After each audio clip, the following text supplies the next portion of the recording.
बिस्मिल्लाहिर्रहमानिर्रहीम। अस्सलामुअलैकुम। मेरे बड़े भाई की शादी वाले दिन अपनी दुल्हन से शदीद झगड़ा हो गया था। वो अपनी दुल्हन को घसीट कर गाड़ी में बिठाकर घर से बाहर ले गया। हम डर रहे थे कि भाई इसको मार ही ना दे, मगर वो दोनों वापस आए तो बहुत खुश थे। दोनों ने एक दूसरे का हाथ पकड़ा हुआ था और वो हंसते हुए अपने कमरे में चले गए, मगर उसी रात वो दोनों फौत हो गए। जब हम भाई और भाभी को कब्र में दफनाने लगे तो दो औरतें भागती हुई आईं। उन्होंने भाई और भाभी का कफन उठाया तो सबका कलेजा फट गया, क्योंकि आज मैं बहुत खुश था, क्योंकि मेरे भाई की शादी थी।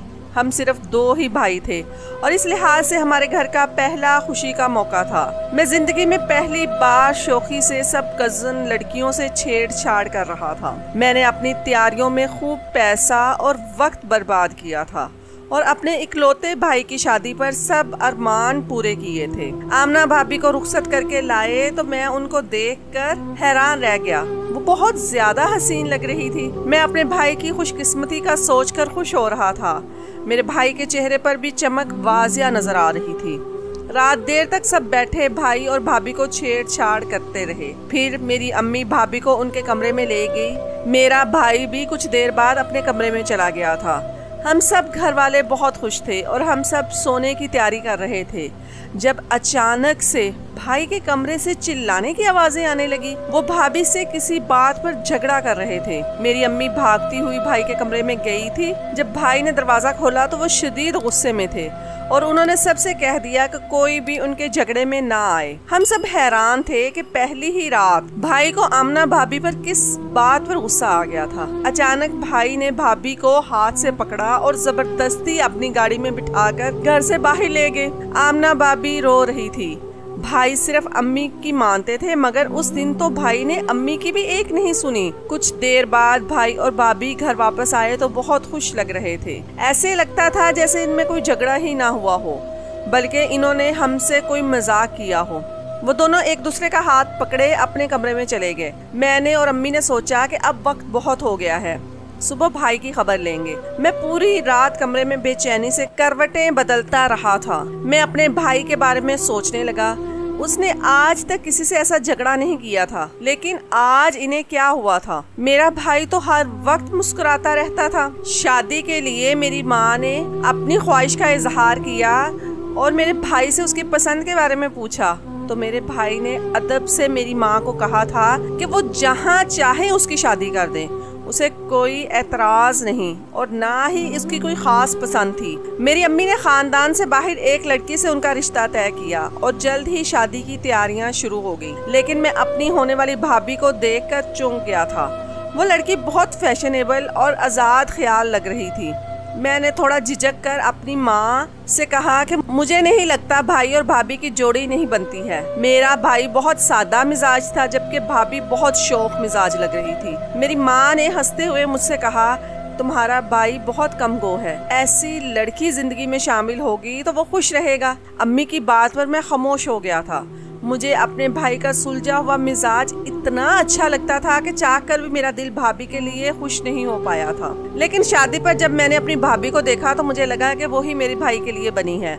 वो बहुत खूबसूरत लग रही थी, मगर अब मुझे बेचैनी सता रही थी। मैं कितनी देर करवटें बदलते बदलते ही सो गया, क्योंकि शादी के हंगामों की थकावट की वजह से मजीद जागना मेरे लिए मुमकिन नहीं था। लेकिन अगली सुबह उठा तो एक और क़यामत मेरी मुंतजिर थी। मैं अपनी माँ के दिल खराश चीखों की आवाज पर नींद से जागा था। मैंने देखा कि पूरा खानदान भाई के कमरे के आगे जमा था और सब रो रहे थे। मेरा दिल बंद होने लगा और मुझे बेअख्तियार रात वाला वाकया याद आ गया, मगर मैं सोच भी नहीं सकता था कि उस वक्त भाई के साथ क्या हुआ था। मैंने डरते डरते आगे बढ़कर जब कमरे में झांका तो मेरी आंखें सामने के मंजर पर फटी की फटी रह गई। मैंने तड़प कर अपने बेजान भाई को जगाने की कोशिश की तो मेरे कंधे पर किसी ने हाथ रखा। मैंने पलट कर देखा तो मेरे अब्बू खड़े थे। उनकी आंखें भीग रही थी। वो बोले कि अब तुम्हारा भाई इस दुनिया में नहीं रहा। मुझे लगा कि मैंने कुछ गलत सुना है। रात तक तो मेरा भाई ठीक था, मुझे उस वक्त किसी बात का होश नहीं रहा। मेरा दिल रो रहा था। कल मेरे भाई की शादी हुई थी और आज वो मर चुका था। ये कैसे हो सकता था? अचानक मेरी नजर बेड पर पड़ी मेरी भाभी की तरफ गई तो मुझे एक और झटका लगा, क्योंकि बेड पर मेरी भाभी की लाश पड़ी हुई थी। मेरा एक कजन डॉक्टर भी वहाँ मौजूद था। वो मेरे भाई और भाभी का मुआयना कर रहा था। ये सब क्या हुआ था कि कोई समझ नहीं पा रहा था। मैं अपने भाई की लाश के पास बैठा रहा था। मेरे वालिद और कजन ने मिलकर मेरे भाई की लाश को उठाने लगे और आमना भाभी के घर वालों को भी इतला दे दी। वो लोग रोते हुए आए और मेरी भाभी को घर ले जाने लगे, लेकिन जाते जाते उसकी माँ ने हम सबको धमकाया भी था कि वो अपनी बेटी के लिए हम पर केस करेंगी, क्योंकि उन्हें यकीन था कि उनकी बेटी हमने मारी है। हालांकि वो देख चुकी थी कि हमारे घर में भी जवान बेटे की लाश पड़ी थी, मगर इस औरत को सिर्फ अपनी बेटी का दुख हुआ था। सब लोग सरगोशियां कर रहे थे। लोगों का कहना था कि मेरे भाई ने ही अपनी बीवी को मारा होगा और फिर उसने अपनी जान ले ली होगी, जबकि मेरा दिमाग उलझने लगा था। कुछ तो ऐसा हुआ था जिसकी वजह से उन दोनों की मौत हुई थी। कफन दफन का इंतजाम हुआ तो मैंने देखा कि मेरे भाई की कब्र से खुशबू आ रही थी और कब्र बनाने वाला तीसरी बार मेरी भाभी की कब्र बना रहा था। इत्तेफाक से उनका और हमारा कब्रिस्तान एक ही था, इसलिए भाभी का जनाजा भी वहीं पर आया था। गोरकन का कहना था कि वो जैसे ही भाभी की कब्र तैयार करता है, कुछ देर बाद उनकी कब्र बहुत तंग हो जाती है। ये मामला सबकी समझ से बाहर था। सब हैरान हो रहे थे कि आखिर ये क्या माजरा था। खैर, हम लोग भाई को दफना कर घर आ गए। अभी हम सब घर वाले सदमे के जेरे असर बैठे थे कि पुलिस वाले हमारे घर पहुंच गए। वो पुलिस मेरी भाभी के घर वालों ने भेजी थी। मेरे अब्बू ने पुलिस वालों को कहा कि मेरा बेटा मर गया है और हमने उसे अभी दफनाया है, हमें पुलिस की कोई मदद नहीं चाहिए। तब पुलिस ने बहुत अजीब सी बात की। वो बोली कि हम इस मामले की तफ्तीश करने आए हैं। लड़की के घर वालों को शक है कि लड़की के कत्ल में उसके शौहर या ससुराल वालों की कोई साजिश है। हमें दुल्हन का कमरा भी देखना है। सब इस बात से बहुत दुखी हुए थे कि लड़की वालों ने इस बात का ख्याल भी नहीं किया कि हमारे घर में भी एक जवान लड़की की मौत हो चुकी है। उनकी बेटी का गम अपनी जगह, मगर वो किसी मरहूम इंसान पर इल्जाम कैसे लगा सकते थे। मेरे अब्बू ने खामोशी से पुलिस वालों को अंदर आने दिया। उस वक्त घर में सब मेहमान मौजूद थे और सबके कान और आंखें पूरी तरह से पुलिस पर लगी हुई थी। पुलिस कमरे में गई और वहाँ एक एक चीज को छेड़ने लगी। मुझे बहुत तकलीफ हो रही थी। मुझे अपने भाभी के घर वालों से शदीद नफरत महसूस हो रही थी। पुलिस को भी यही लग रहा था कि मेरे भाई ने ही अपनी बीवी को मारा था। वो हथियार ढूंढने की कोशिश कर रहे थे। तब मेरा डॉक्टर कजन अंदर आया और पुलिस वालों से बोला कि मैं डॉक्टर हूँ और मैंने दोनों लाशों का जायजा अच्छे से लिया था। कुछ पूछना है तो मैं बता सकता हूँ। पुलिस वाले उससे पूछने लगे कि लड़की को गोली कैसे लगी। कजन ने पुलिस के सवाल पर बताया कि गोली बहुत करीब से मारी गई है और यकीनन मेरे कजन ने नहीं मारी, क्योंकि मैंने अमवात का दुरानिया जांचा। लड़की की मौत सुबह 6 बजे के करीब हुई है, जबकि लड़के की मौत को 5-6 घंटे गुजर चुके थे। पुलिस इस बात पर चौंक गई और वो बोली कि लड़के का कत्ल कैसे हुआ। तब मेरे कजन ने जो इंकशाफ किया वो हम सबको चौंका देने वाला था। मेरे कजन ने बताया कि लड़के की मौत दिल फटने की वजह से हुई है और उसकी नाक से खून भी इसीलिए जारी हो रहा था। उसे कोई ऐसा सदमा पहुंचा था कि उसका दिल फट गया। उसने कहा कि बेशक लाशों को अब दफना दिया गया है, मगर मैं एक डॉक्टर होने के नाते सच कह रहा हूं और शायद कातिल इस घर में ही मौजूद है। वो लोग चाहे तो सबसे तफ्तीश कर सकते हैं, मगर इतना तय है कि जो लड़का मरा है उसने अपनी बीवी को नहीं मारा। और वो कैसे मार सकता था, क्योंकि वो तो पहले ही मरा हुआ था और लड़की की मौत बाद में हुई है। इस बात पर मेरा बाप सदमे से जमीन पर गिर गया। न जाने मेरे भाई को ऐसा क्या सदमा पहुंचा था कि वो दिल फटने की वजह से मर गया था। पुलिस ने अपनी तफ्तीश शुरू कर दी। जब इन्हें पता चला मेरा कमरा भाई के कमरे के साथ वाला है और रात के वक्त मैं बहुत देर से उठकर कमरे में गया था, तो मुझसे सवालों जवाब करने लगे। मुझसे बोलने लगे कि अगर तुम कोई सच्चाई जानते हो तो हमें बता दो, क्या पता तुम्हारी किसी बात से हमें कोई सुराग मिल जाए। मैंने संजीदगी से पुलिस वालों को बताया कि उस रात मेरे भाई और भाभी का झगड़ा भी हुआ था। उनका झगड़ा क्यों हुआ था ये तो किसी को भी नहीं पता, मगर बाद में उनकी सुलह भी हो गई थी। मेरी बात पर सबने गवाही भी दे दी। इसके अलावा मैं कुछ नहीं जानता। वो मुझसे मजीद सवाल करते रहे, मगर मैं इस बात के अलावा कोई बात नहीं जानता था। पुलिस वालों ने मुझसे पूछा कि मेरे ख्याल में मेरे भाई को कोई परेशानी थी क्या। वो बोला कि भाइयों में राजदारी चलती है, मैं अपने दिमाग पर जोर दूं, शायद मेरे भाई ने कोई बात बात बताई हो, शायद वो इस शादी से खुश ना हो। मैंने पुलिस को बताया कि मेरा भाई सादा इंसान था, उसकी जिंदगी में कोई लड़की शामिल नहीं थी और जब रिश्ता हुआ तो वो पूरी ईमानदारी से इस रिश्ते को निभाने के लिए तैयार था। मगर कमरे में जाने के बाद क्या हुआ वो नहीं जानता। अचानक मैंने पुलिस को कहा कि ये तफ्तीश मेरी भाभी के घर जाकर भी की जा सकती है, हो सकता है वहाँ से कोई सुराग मिल जाए। अगर हमारे घर में तलाशी ली जा रही है तो उसके घर में भी तलाशी ली जाए।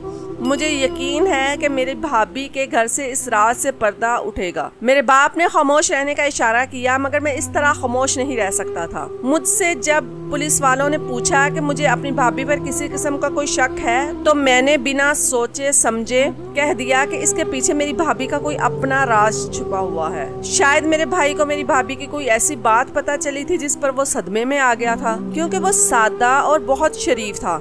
उसने अपनी पूरी जिंदगी ईमानदारी से गुजारी थी। मेरी बातें वहाँ सबको हैरान कर रही थी। मुझे ढके छुपे अल्फाज में खानदान वालों ने कहने की कोशिश की कि मैं अपने भाई के गुस्से में मरहूम लड़की पर इल्जाम लगा रहा हूँ, मगर मैं चुप ना रह सका। मुझे भाभी के वालिदैन का ये अमल शदीद बुरा लगा था। मैंने कहा कि अगर पुलिस इस मामले की तह तक पहुंचना चाहती है तो हमारे घर के साथ साथ उन लोगों को लड़की के घर की भी तफ्तीश करनी होगी। पुलिस वाले मेरी बातों पर गौर करते हुए वहां से चले गए और जाते हुए मेरे अब्बू को यकीन दहानी करवाई कि वो मेरी भाभी के घर भी जरूर जाएंगे। जब पुलिस गई तो मेरे वालिद ने मुझे डांटते हुए कहा कि मैं मसला बढ़ा रहा हूँ। मेरी माँ बहुत सदमे में बैठी थी और बार बार ये अफसोस कर रही थी कि काश मैं उस घर से रिश्ता ना मांगती। मुझे वो लड़की बहुत अच्छी लगी थी। मैं अपने बेटे की जिंदगी में खुशियाँ लाना चाहती थी। मुझे क्या खबर थी कि वो लड़की मेरे बेटे की मौत की वजह बन जाएगी। घर में अजीब सा माहौल छाया हुआ था। लोग तरह तरह की बातें कर रहे थे। मैं अपने भाई की मौत तक पहुंचना चाह रहा था। मेरा डॉक्टर कज़न मुझसे बोला कि हमें वाकई मामले की तह तक जाना चाहिए, क्योंकि मुझे लगता है कि तुम्हारा शक ठीक है। मैं भी इस बात को संजीदगी से सोच रहा था कि यकीनन मेरा भाई मरहूमा भाभी की वजह से मरा था, मगर मेरा कज़न बोला कि शायद लड़की ने अपनी जान खुद ली हो। लेकिन हमें ये बात चुभ रही थी कि पुलिस को कमरे से कोई हथियार भी नहीं मिला था। लड़की खुद को मारने के बाद हथियार कैसे छुपा सकती थी? साफ जाहिर है कि उस रात कमरे में कोई तीसरा शख्स भी मौजूद था। घर में बहुत से लोग मौजूद थे। मेरे दूर के कज़न भी आए हुए थे। किसी पर भी शक करना ठीक बात नहीं थी, लेकिन अगर उस रात कमरे में तीसरा शख्स मौजूद था तो वो हमारे खानदान का भी हो सकता था, मगर कुछ पता नहीं चल सका था। पुलिस वालों ने भी यही बताया कि लड़की के कमरे में उन्हें ऐसा वैसा कुछ नहीं मिला और वो इस बात पर हैरान थे कि लड़की का मोबाइल ना उन्हें इस कमरे से मिला था ना हमारे घर से मिला था। यकीनन मोबाइल में कुछ ऐसा हो सकता था जिससे इस मामले की तह तक पहुंचा जा सकता था। मैं उदास था। अपने भाई की कब्र पर जाकर बैठ गया। मुझे भाई की याद आ रही थी। फिर इसी तरह इस बात को कुछ अरसा गुजर गया। पुलिस बहुत ज्यादा तफ्तीश करने के बाद भी मुजरिम तक ना पहुंच सकी। मेरी माँ गमजदा रहती थी कि काश वो बेटे की शादी ना करती। मुझे बहुत अफसोस हो रहा था कि शायद मेरी माँ पहली औरत थी जो अपने बेटे की शादी करके पछता रही थी। कुछ अरसे बाद मैं अपने एक कजन की शादी पर गया तो वहाँ मुझ पर एक अरसे बाद भाभी की मौत का राज खुला था। मैं रात को अपने कजन राहिल के कमरे की तरफ जा रहा था जब मैंने घर के पिछले हिस्से में दो लोगों को बातें करते सुना। कोई बोल रहा था कि तुम सब बातों को भूल क्यों नहीं जाते, तुम्हें चाहिए कि अपनी जिंदगी में आगे बढ़ जाओ। अचानक मुझे मेरे कजन राहिल की आवाज आई कि मैं आज तक उस लड़की को भूल नहीं पा रहा। हमारे दरमियान 5 साल का ताल्लुक रहा था। न जाने उसने मुझे क्यों धोखा दिया था, सिर्फ इस बात से कि मैं अपने घर वालों को मना नहीं पा रहा था। उसने मुझे बहुत ठेस पहुंचाई थी। तब लड़का बोला कि तुमने उससे बेवफाई की थी। मेरा कजन यकदम से बोला, उसने जो किया था वो ठीक किया था। तुम्हें मैं कसूरवार लग रहा हूँ? मेरे दिल का एक कोना भी ये नहीं कहता कि मैंने आमना के साथ जो किया था वो ठीक नहीं किया था। मैंने कोई जुर्म नहीं किया, मैंने सिर्फ वही किया था जो मुझे करना चाहिए था। मैंने अपने शरीफ कज़न को उसकी बीवी की सच्चाई बताई थी। मेरा कज़न बहुत नेक लड़का था। उसने सारी जिंदगी कभी किसी लड़की की तरफ आंख उठाकर भी नहीं देखा था। फिर ये कैसे मुमकिन था कि वह एक ऐसी लड़की के साथ जिंदगी गुजारता जो इससे पहले मेरे साथ बाकायदा मोहब्बत के ताल्लुक में रह चुकी थी। तुम जानते हो कि मोहब्बत में हम बहुत आगे बढ़ चुके थे। वो लड़की मुझसे मिलने भी आती थी और हम हर हदें पार कर चुके थे। मगर इस बात का ये मतलब हरगिज नहीं था कि जो लड़का सारी जिंदगी ईमानदारी से रहा हो उसकी बीवी का ताल्लुक किसी और से भी हो। मैंने सिर्फ अपने कजन को सच बताया था। उसकी बीवी के मेरे साथ ताल्लुकात थे। मेरे सच पर मेरा कज़न मुझसे नाराज होने लगा और वो जो सारी जिंदगी इतनी नरमी से बात करता था, पहली बार उसने मेरे साथ सख्ती से बात की और मुझे शर्म दिलाने की कोशिश की। वो बोला है कि तुम्हें अपनी भाभी पर इल्जाम नहीं लगाना चाहिए था। मेरे पास आमना की वीडियोस और कॉल रिकॉर्डिंग भी मौजूद थी जिसमें वो मुझसे शदीद मोहब्बत के दावे करती थी। मैंने उसी वक्त जाना था कि वो मोहब्बत नहीं थी, वो सिर्फ मेरे साथ वक्त गुजारी कर रही थी। मैंने बिना सोचे समझे आमना की सारी हकीकत को अपने कज़न नवीद के सामने रख दी। मुझे नहीं पता था कि इसका अंजाम इतना बुरा होगा। वो कितनी देर तक बच्चों की तरह रोता रहा और मैं उससे माफ़ी मांगने लगा कि शायद मुझे ऐसा नहीं करना चाहिए था। तब वो बोला कि तुम मुझसे शादी से पहले बता देते तो मैं ये शादी ना करता। मैंने अपने कज़न से कहा कि मुझे क्या पता था कि तुम्हारी शादी इस लड़की से होने वाली है। मैं बेवफा नहीं था, ना ही मैंने उसे धोखा दिया था, मगर उसे मुझ पर यकीन नहीं था। मेरा कज़न इतना बोलकर खामोश हो गया। वो गमज़दा हो रहा था। मैं तेजी से आगे बढ़ा और अपने कज़न राहील का गिरबान पकड़कर कहने लगा, तुमने ये सब पहले मुझे क्यों नहीं बताया? उस लड़की की वजह से मेरा भाई मर गया। मेरा कज़न मुझे सामने देखकर बुखला गया था। मेरा कज़न दुख से बोला कि मुझे अंदाज़ा नहीं था कि वो इस मामले में इतना हसास होगा। मैं तो हर तरीके से तुम्हारे भाई का घर बसाना चाहता था। उस रात तुम्हारा भाई आमना को लेकर बड़े गुस्से में घर से निकला था। उससे ये बात बर्दाश्त नहीं हो रही थी कि उसकी बीवी शादी से पहले किसी और मर्द से ताल्लुक रखती थी। मैंने उनका पीछा किया। मैं उन्हें एक होटल में ले गया और बड़ी मुश्किल से उसे समझाया कि अब वो पिछली बातों को छोड़कर अपनी आगे की जिंदगी शुरू करे और आमना को माफ करके उसे एक मौका दे। वो मेरी बात मान भी गया था और हम खुशी खुशी घर आ गए थे। मैंने अपने कज़न से पूछा कि तू फिर मेरी भाभी की मौत कैसे हुई? वो बोला कि उस रात तुम्हारे भाई ने मुझे फिर से अपने कमरे में बुलाया। वो शायद मुझसे कोई बात करना चाहता था। जब मैं कमरे में गया तो तुम्हारा भाई वॉशरूम में था। पीछे से मैंने तुम्हारी भाभी आमना को वास्ता देने की कोशिश की कि वो पिछली बातें भुलाकर अपनी नई जिंदगी शुरू करे, मगर वो लड़की आमना तो मेरी सोच से भी ज्यादा तेज निकली थी। उसने मेरा हाथ पकड़ लिया और कहा कि मैं किसी तरह उसके शौहर को मुतमईन कर दूं, वो इसके बदले शादी के बाद भी मुझसे ताल्लुक बनाए रखेगी। मगर बाथरूम से निकलते हुए तुम्हारे भाई ने उसकी बात सुन ली थी और वो सदमे से वहीं गिर गया। मैंने तुम्हारे भाई को उठाने की कोशिश की। मैं नहीं जानता था कि वो मर चुका है। मुझे लगा कि वो बेहोश हो गया है। मैं घबरा कर कमरे से निकल गया, मगर मुझे तुम्हारे भाई की फिक्र होने लगी। मैं 2-3 घंटे बाद दोबारा कमरे की तरफ गया तो ये देखकर ठटक गया कि तुम्हारा भाई अब भी जमीन पर पड़ा हुआ था। मैंने उसे उठाने की कोशिश की तो वो लड़की मुझे बुरा भला कहने लगी और कहने लगी, तुमने मेरे शौहर को मार दिया है। मैं सबको यही कहूंगी कि तुम दरिंदे हो। मेरे शौहर को मार कर मुझसे जबरदस्ती करना चाहते थे। उसकी बात पर मेरा दिमाग घूम गया और वह किस तरह शातिर लड़की थी। और तभी मैंने अपनी जेब से पिस्तौल निकालकर उसे गोली मार दी थी। मेरे पास लंसर लगी पिस्तौल थी जिसकी आवाज बहुत कम होती है और तुम सब सोए हुए थे।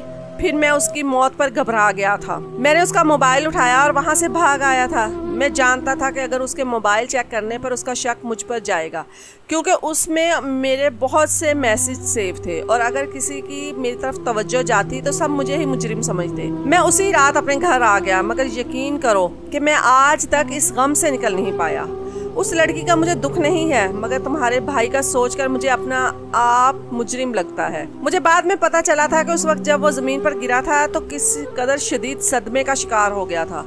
उसका दिल ही फट गया था और वो अपनी बीवी का घिनौना रूप बर्दाश्त नहीं कर पाया था। मैं हैरान होकर उसकी बातें सुन रहा था। आमना को उसके गुनाह की सजा ऐसी मिली थी कि उसकी कब्र खोदने पर बार बार उसकी कब्र तंग हो रही थी। मैंने अपने कजन राहील की सब बातें अपने मोबाइल में रिकॉर्ड कर ली थी और शादी से वापस आकर पुलिस वालों को ये रिकॉर्डिंग सुना दी और पुलिस वालों ने उसे गिरफ्तार कर लिया। जो भी था उसने एक नहीं बल्कि दो इंसानों की जानें ली थी। काश वो ये राज मेरे भाई को कभी ना बताता तो आज मेरा भाई जिंदा होता।